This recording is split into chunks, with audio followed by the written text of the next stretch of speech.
Hello, everybody. My name is Bruce Montgomery, and this is my colleague, Tracy Priest. Hello, everybody. And we're with The Road to Retail. On our podcast, Tracy and I hope to offer tips, insights, ideas, and examples for how small, emerging, and challenger CPG, consumer packaged goods, brands can build their business. Everything from determining if you're ready to grow, where to start, how to prove it online, how to go about securing distribution at a national retailer, driving your business with the end consumer, and how to go about finding an investor if that's important to you. The bottom line is, we would love to help you be successful by highlighting the many important factors that go into establishing and growing your brand. Bruce and I have been working in CPG commercial operations for over 30 years, working on brands of all sizes. By commercial operations, we mean sales, marketing, trade marketing, new product development, broker and distributor management, new product development, brand M&A, and financing. As a part of our show, we bring our guests that are brand founders and leaders, agencies, Amazon specialists, sales agents, contract manufacturers, retailers, and investors to discuss their experiences and share their insights with the audience. To keep up with the show, please subscribe to the Road to Retail podcast on Apple Podcasts, Spotify, or YouTube. Leave us a review and consider sharing the show with a friend or colleague that may benefit from the content. You can also check out our website to learn more at www.road2retail.com and follow The Road to Retail on LinkedIn. We would love to have you along for the ride. Looking to scale or launch your supplement or skincare brand? Eagle Labs Incorporated, based in Florida, offers full-service NSF-certified contract manufacturing of capsules, tablets, powders, liquids, gummies, and lotions. All of their manufacturing takes place in the USA. From R&D and formulation to packaging and fulfillment, Eagle Labs provides scalable, high-quality production that meets FDA and NSF standards. To learn more, contact Michael Law, Chief Commercial Officer at Eagle Labs at michael.law@eaglelabsinc.com, EAGLELABSINC, Michael Law, eaglelabs.com, or text him at 203-242-6417.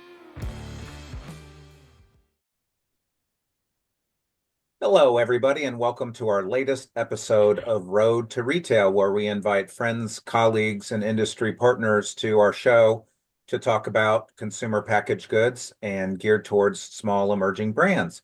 So, Bruce, my friend, it's great to see you. Tracy, how are you?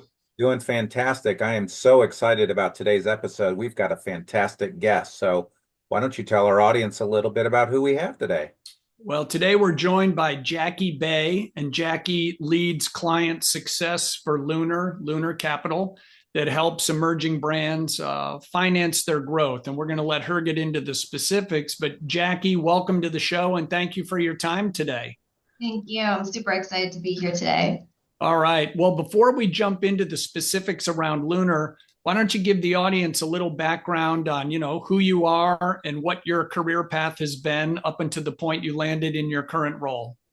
Yeah, of course. So excited to be here today. My career started at Target Corporation. So lucky to say that I learned a lot from that career path. I spent 6 years doing various inventory, demand planning, and merchandising roles, spanning from kitchen to total company events such as Back to College or Black Friday. And my most recent role was on the baby team. That was the impetus for my entrepreneurship interest and working with emerging brands. The most exciting brands I worked with on baby were the ones that were the smaller ones, founded by women for women, solving, really unique problems for moms or for babies. From there, I was wondering if I was going to pivot to grad school or do something in the entrepreneurial realm. And I got connected to LUNR, and thankfully have been at LUNR for the last 3 years. And it's been a wild ride. I started out managing about 3 clients and now have gone to support a portfolio of over 50 clients over 17 different categories that you would find at a mass retailer. The story of every single year is evolving, and we're definitely at this incredible tipping point of ourselves, of growing and being able to support more. Most recently, we just reached a milestone of 100 million out the door funded, which means we've been able to support over 50 different clients over the course of 17 different categories and 20 different retailers. And it's been incredible just being part of this team and growing this team and continuing to support all the incredible emerging brands that are out there today. That's fantastic. Love that. Love your story. And Target is a great training ground for retail for sure. So let's jump in a little bit, Jackie. So tell us a little bit about the backstory of LUNR and how it got started and established, and then maybe a little bit about the gap that you guys saw in the market and how you guys fill that gap. Yeah, totally. So our founding team actually started a venture fund to begin with, and that is Newbound Ventures, which still exists today. They were seeing brands were just raising, big amounts of capital to spend towards inventory as they were moving from this D2C to brick and mortar model. Seeing that constant need to raise capital for maybe that exact transaction is why LUNR spun out, because emerging brands don't want to dilute themselves that early, and grabbing that type of financing from other institutions if you are maybe 1 to 2 to 3 years old is very challenging. Banks don't necessarily want to get involved at that point.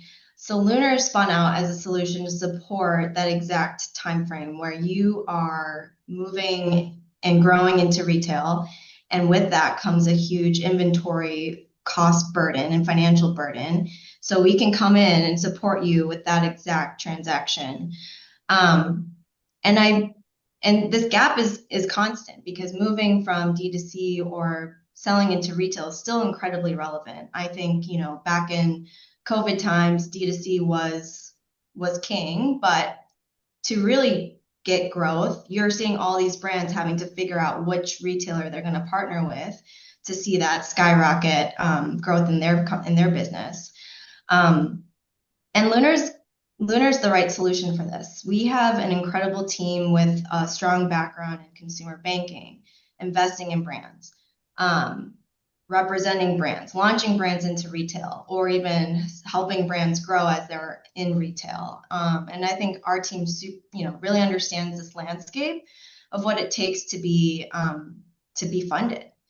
As well, we ourselves have lived through all the different waves that retail brings. So there was definitely a lot of supply chain disruptions and COVID and tariffs over the last couple of years. So I just know that we are the proper solution and the team to finance brands as they're trying to succeed at retail.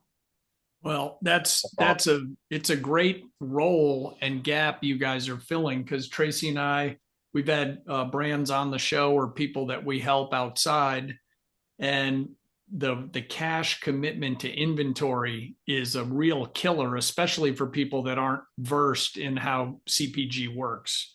So what types of financing does LUNR provide, and how is your firm different from some of the other quote unquote solutions out there in the market today?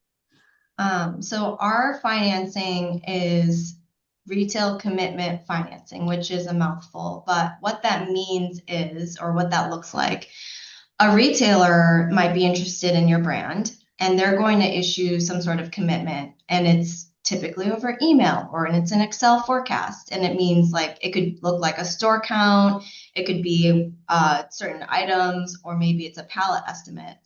But at that point, the brand might need to start building inventory pre-purchase order. Rather than utilizing their own cash or hard-earned equity, LUNR can come in and start to finance your cost of goods at the time that you actually need it, which is typically pre-purchase order. So we'll send the funds directly to your co-man, your suppliers, or your manufacturers, and help you finance the inventory that you're building for this big retail moment. In this way, we're taking that 4 to 5 month cash outlay that your business could experience off your plate, which can be very restrictive. As well, your equity investors probably don't want you to utilize their dollars towards inventory. They want you to do the marketing or the innovation or the people hiring.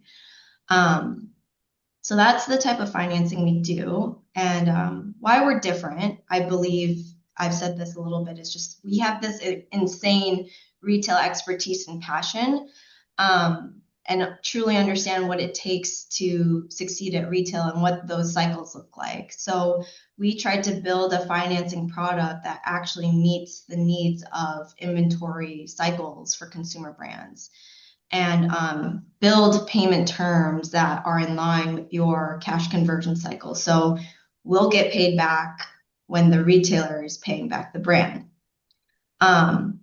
And I think another big differentiation is there's a lot of financing options out there, is that you'll feel a human element when you're working with us, because we want it to feel like a partnership and we want to help you along the way.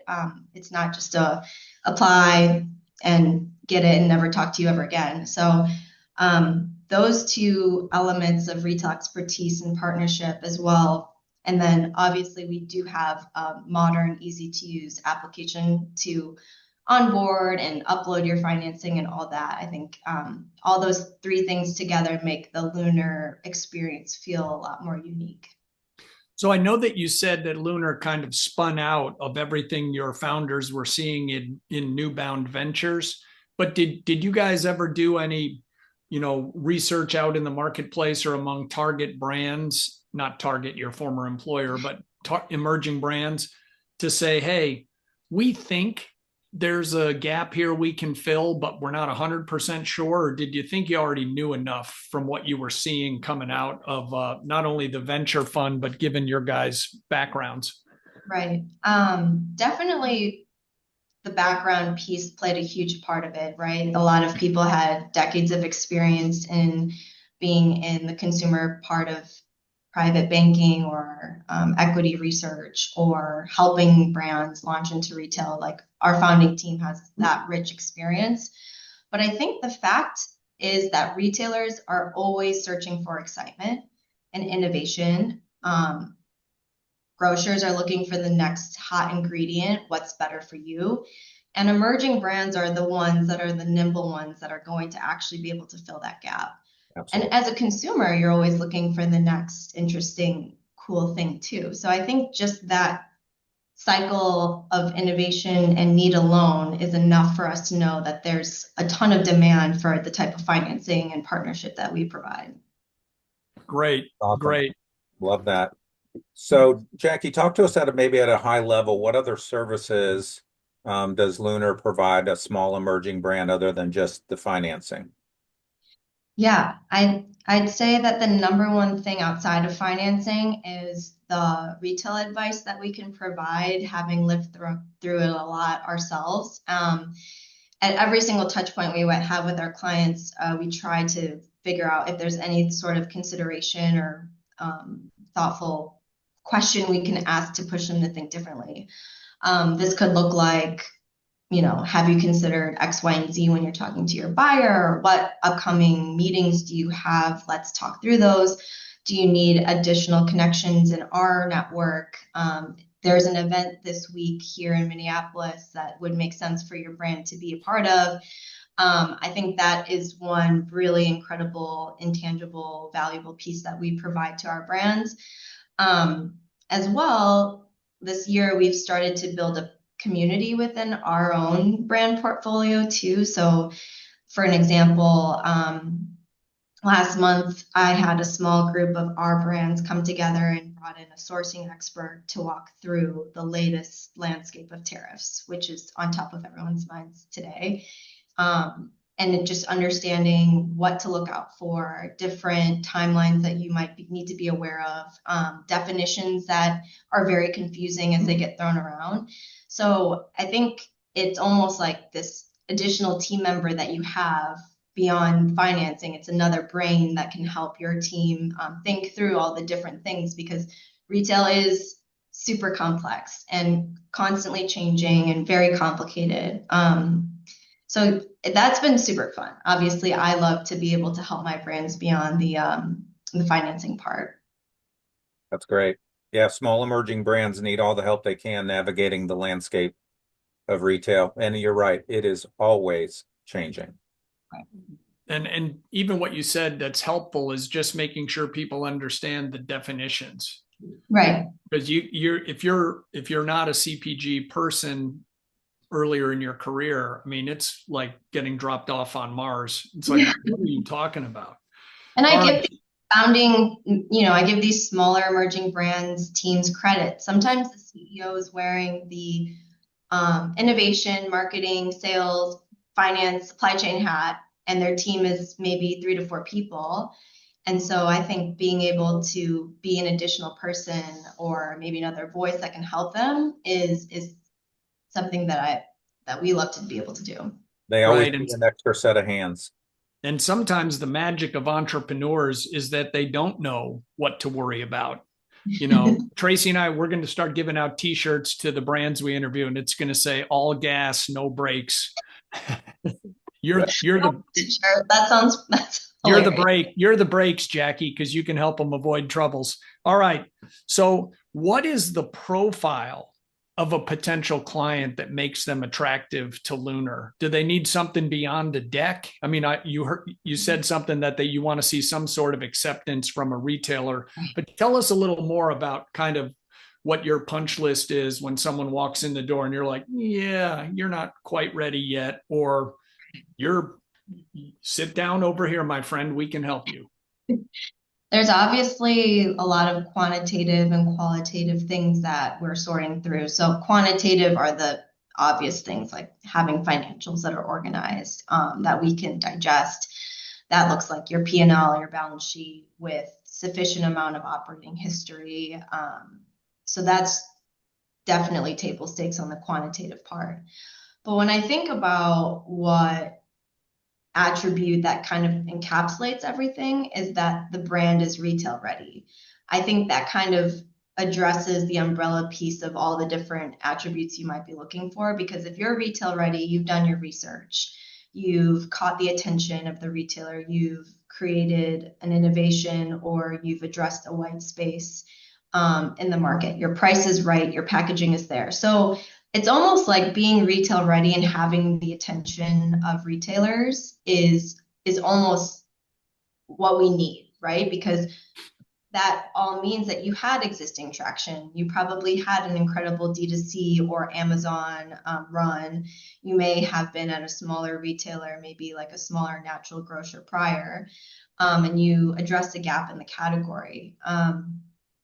When you're at that point, I think that's when we know that this is going to be a very viable relationship.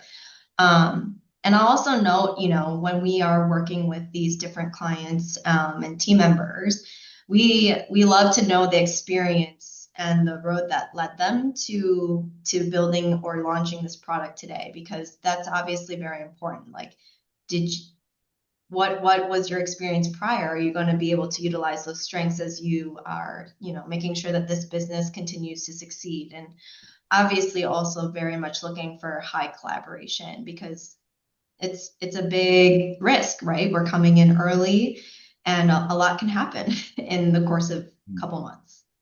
So when you talk about, looking for that, my words, not yours, commitment from a retailer, are you guys thinking, a top 25 retailer everyone's heard of, or Bruce and Tracy's awesome 4-store chain in Santa Fe?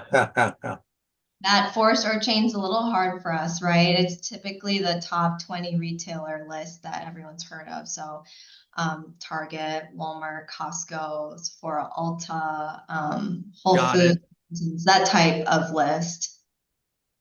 Yeah. All right. Excellent. So one other follow-up. So is there a benchmark for volume? Do you have to be a certain size to work with you guys? Yeah, we're looking for revenue at trailing 12 months to be at or above 500K at an absolute starting point. Obviously, I love having those conversations early too, because I think it's never too early to start building the relationship with your financial partners, because everything in business is relationships. So I don't think it's ever too early to start. And with that, I'll even say if you are in an early position, have those conversations to understand what the building blocks or the metrics and steps are to yes, if you are in theory too early for us. Right.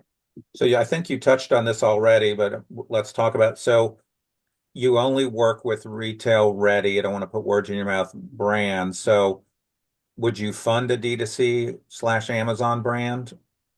No, we're sort of looking for that tipping point where you're ready to launch into retail. You're maybe already in retail, and the next couple of retailers are knocking on your door or expanding, things like that. Okay, that's what I thought. Great. All So right. Jackie, I'm sorry, Trace. So Jackie, in our pre-meeting when you and I were speaking, you mentioned capital optimization and cash conversion cycles. Can you tell the audience a little bit what you mean by these descriptors and why are they so important? Yeah, I'd love to. These are two big pieces that I think we help advise our clients on constantly and have become themes that I think will be incredibly important as you're thinking about longevity with your financial health and accelerating in retail. So, the first piece, capital optimization, essentially that concept is there's a lot of capital resources that you can utilize in your business. I see quite often people do bootstrap, and that's incredibly impressive to have not brought in any other outside capital. But when I think about, these pivotal moments that you might want to say yes to, a full launch opportunity at Whole Foods or something like that, why not say yes to that by utilizing a lever like LUNR or other outside capital so that you can go forward and do those things if your cash position today doesn't allow. And when I think about capital optimization too, I think about how LUNR is complementary to other outside capital sources like equity. Like I mentioned before, your equity investors probably don't want you to utilize their money dollars towards inventory. So utilize us for that, kind of unsexy part of the business, but incredibly necessary and fundamental. And then utilize your equity dollars towards that growth, and whatever it does take to grow. So one concept is there are outside capital sources. Figure out what they are and figure out how they can work together business so that you can drive and say yes to those incredible opportunities on the horizon. The second piece, cash conversion cycles is such an important piece to inventory building, selling it into retail, and you want that to be incredibly efficient. I'd say our team has really grown to be able to help support that concept for our clients because there's so many parts of your cash conversion cycle as you're building inventory, selling it, collecting the payment. All those different timelines are negotiations. Can you negotiate with your supplier? Can you negotiate your payment terms with your retailer? Also, take a step back. What are we producing inventory levels wise, and why? Did we make sure that all ties out and makes sense? And there's also other resources too, such as like accounts receivable factoring, that can help you collect faster from the retailer and continue to make that timeline from first payment to your supplier to end payment of the products you've produced efficient. And so another concept that I like to tell potential clients is that LUNR is complementary to something such as like an accounts receivable factor, because we'll come in at the point of inventory build, and then your accounts receivable factor will collect from the retailer early or flip over the funds from the retailer early. And that together is an incredible efficient use of capital. So these concepts are, I think, fundamental building blocks of business. And our team loves to talk about it every single day with our clients. How can we maximize? How can we make it efficient? And how does LUNR plug in as how do we make that efficient as well? Well, and a couple of other points you made in there when you ran through that list of things to consider, especially for folks that are not, CPG veterans in prior lives before becoming entrepreneurs, seasonal brands. Right. For people that don't take into account, say, the boom bust of a winter product or a sun care product, for example, you don't have a 12-month steady demand flow. You're gonna make or lose all your money in a 4-month window, and that can eat a lot of cash and tie it up. And the other thing you hinted at is entrepreneurs who think they might be doing the right thing by securing terms or getting a little bit of money via giving out equity early. That can become a very expensive proposition if you end up being successful. It's like, wait, I gave away 5% of my company for what? Yeah. Why did I do that? Oh boy. Right. Really good points about seasonal builds too. That can be incredibly cash restrictive. And so that is something we see quite often too. Over here. So speaking of bills, I think Tracy has a question for you. I do, but before I go to that topic, what I really like about what you said, Jackie, before is it allows the capital efficiency so that you can spend money on getting the product sold through. And Bruce and I talk all the time about it's not about sell in, it's about sell through. So you guys actually provide that effectiveness of capital so they can focus on getting that product off the shelf and into the consumer's cart. Totally. Just wanted to. We are one piece of this big pie, and we hope that we can take, that part off your plate, but definitely there's so many other elements to make sure everything is successful. Right. It's not about just getting on the shelf. Right. We talk about that all the time. So yes, so the next topic. So tell us a little bit about how LUNR gets paid and what's your fee and pricing structure. Right.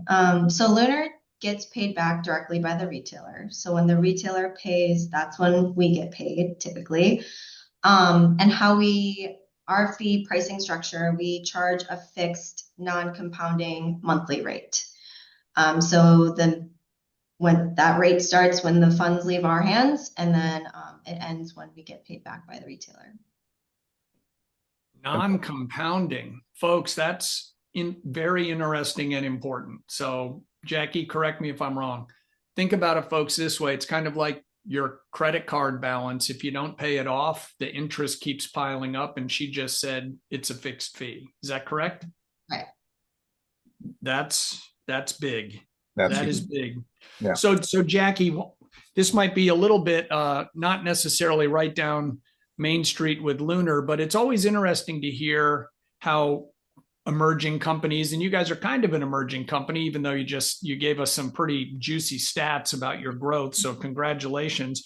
But how do you guys market LUNR? And how do you guys track what's working for you? It's always great to hear people say, I do X, and our evaluation is Y. Right. We have multiple marketing vehicles we use. So I'd say the one that's very constant and it's important to be consistent is publishing content similar to you two. We want to make sure we have blog posts, content on LinkedIn, on our website. We have a quarterly newsletter, and that consistency is key. We get a lot of feedback saying, we saw XYZ on LinkedIn and made me think of you. Here's this connection. But I'd say consistency and a genuine voice are both incredibly important to keeping people, close to you in your circle. They want to make sure that they feel like it's genuine. And then I say, on the flip side, our sales team does a lot of traveling to events. So we do hit up a lot of trade shows throughout the year, or investor events. I attended a SKU event in Austin last fall. And I think the last marketing vehicle is customer experience, right? Ultimately, we are in a service industry and we're providing a lending service and platform. So our last experience with a client is also very important because word of mouth and referral are another, huge awareness and growth driver for us. And we choose these vehicles because I think financing in general is really personal. You have to have high trust in this situation. You want to trust that we are acting honest. We want to trust that our clients are acting honest. And so we have to have high trust. And so I think having really strong relationships and really strong networks through a lot of the event attendance and maintaining really good client relationships is really critical because, a brand wants to know that they have at least maybe a few degrees of separation from us. And similarly, we want to have known that you're marketing your brand as well. So I think that goes both ways. That's great. I love that. So tell us who's had the greatest influence on your career so far and why.